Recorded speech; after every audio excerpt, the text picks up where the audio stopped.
Afiliados, se lo preguntamos al gerente general de la Asociación de AFP, Fernando Larraín. ¿Cómo está, Fernando? Muy buenos días. Buenos días, Fernando.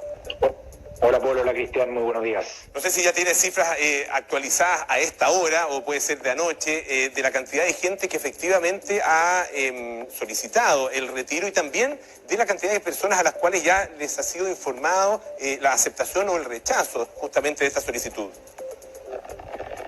Las cifras son las que dijo Cristian. Efectivamente, casi 8 millones de personas ya han ingresado su solicitud de retiro del 10%.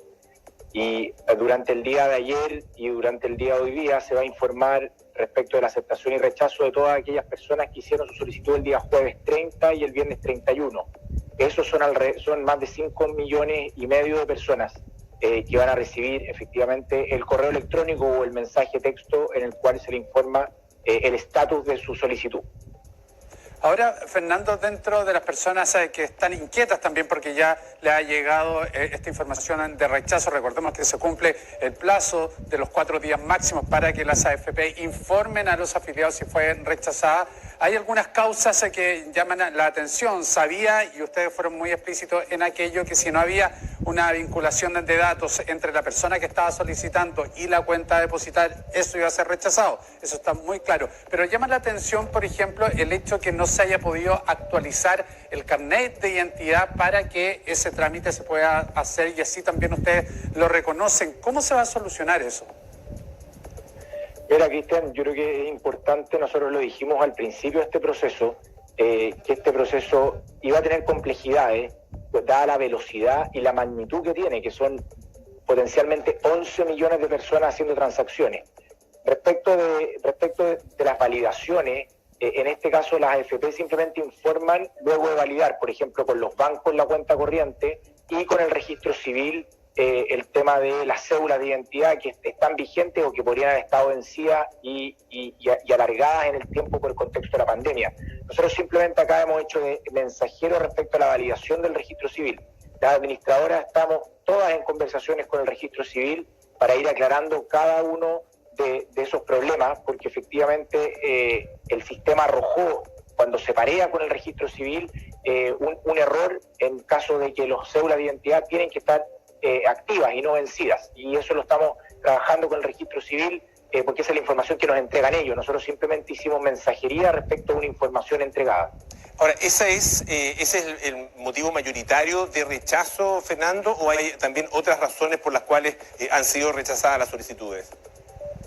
No, los dos motivos mayoritarios de rechazo, Polo, son que el número de serie de la cédula de identidad no equivale al RUT ingresado, y el otro caso particular es que la cuenta corriente no coincide con el RUT entregado. Por ejemplo, hubo algunas personas que pusieron cuentas bipersonales y esto era muy claro que era solamente a cuentas personales, o finalmente personas que creyeron que podían depositar en una cuenta de terceros cuando tampoco se podía. Ese es el tipo de casos en los cuales esto sucedió. Son errores menores que se pueden corregir de manera muy fácil para que la persona pueda hacer de nuevo el trámite.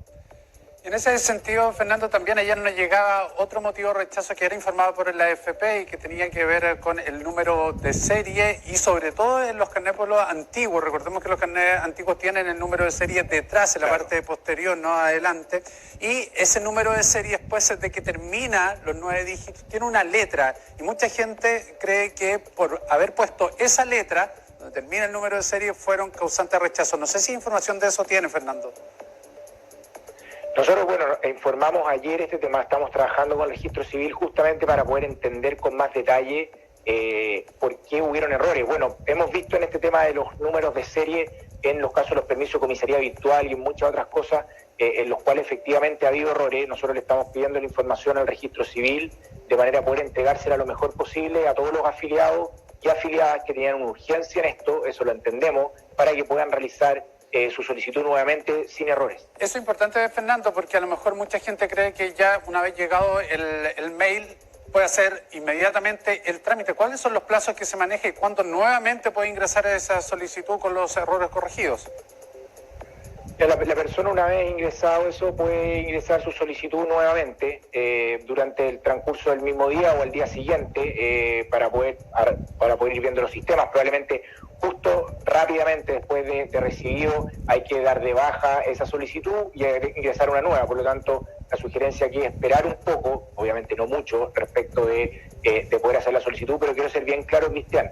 Acá si alguna persona recibió un correo de rechazo de la solicitud, las causas de los rechazos son principalmente causas que vienen de terceros. Y de esa razón también ser bien claro que las personas pueden realizar una nueva solicitud sin ningún problema. Y la invitación, obviamente, es a que la hagan de la manera, ojalá, lo más simple y ágil posible para poder recibir el pago también lo antes posible.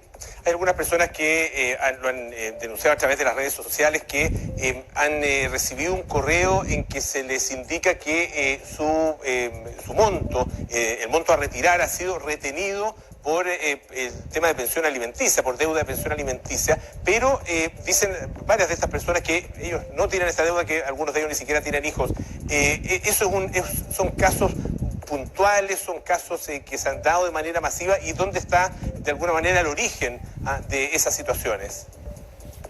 Aquí, Polo, tres cosas que creo que son importantes. La primera es que efectivamente son casos puntuales, pero como el orden de magnitud de esto es mucha gente, piensen que ya casi 8 millones de personas van a estar haciendo esto. O sea, si uno tiene una tasa de rechazo de error en torno al 5%, igual siguen siendo muchas personas las que van a recibir, pero esos son casos puntuales. Lo segundo es que la AFP que envió esos correos ya lo rectificó además públicamente, que esos correos efectivamente no correspondían. Nosotros avisamos que iban a haber errores de sistema respecto a este tema y se están corrigiendo ese tipo de cosas. Y lo tercero que creo que también es importante es que es muy importante que cuando nosotros recibimos la base del Poder Judicial respecto a las pensiones alimenticias, tenga muy claro si es que hay que retener o no. Que nosotros retengamos no es algo que las AFP puedan hacer por sí solas. Nosotros tenemos que retener únicamente cuando el Poder Judicial nos mandata hacerlo. Y hasta ahora, con el tema de la velocidad y la cantidad de causas, necesitamos claridad por parte del Poder Judicial respecto de qué hacer con las demandas que están ingresadas y que no se han fallado todavía, por ejemplo, y las que ya tienen fallas, obvio que hay que retenerlas, pero las otras es importante que se manifieste el Poder Judicial para poder tener claridad respecto a las retenciones. Ya sea por este motivo, por el que puede haberse retenido los fondos, ¿no es cierto?, o simplemente por el rechazo. ¿Qué tienen que hacer las personas para poder corregir su situación? En los casos de rechazo, las personas lo que tienen que hacer es mirar la información que le entregó su AFP, donde le dice la causa del rechazo. Y, por ejemplo, si el número de serie no coincide con el número de RUT, volver a ingresar la solicitud, procurando tener cuidado respecto de cómo se digitan efectivamente los números, porque obviamente van a haber errores, pero las personas, todos nos podemos equivocar, ¿no es cierto? Y eso es natural en cualquier proceso. Entonces ahí la invitación es que lo hagan con tiempo para poder digitarlo de buena forma. Las personas que trataron de aprovecharse de otros y generar fraude en esto ya se habrán dado cuenta que el sistema no permite fraude, entonces no intenten hacer con un RUT y otro número de serie por si es que pasa, porque no va a pasar la prueba, ¿no es cierto?, antifraude respecto del sistema.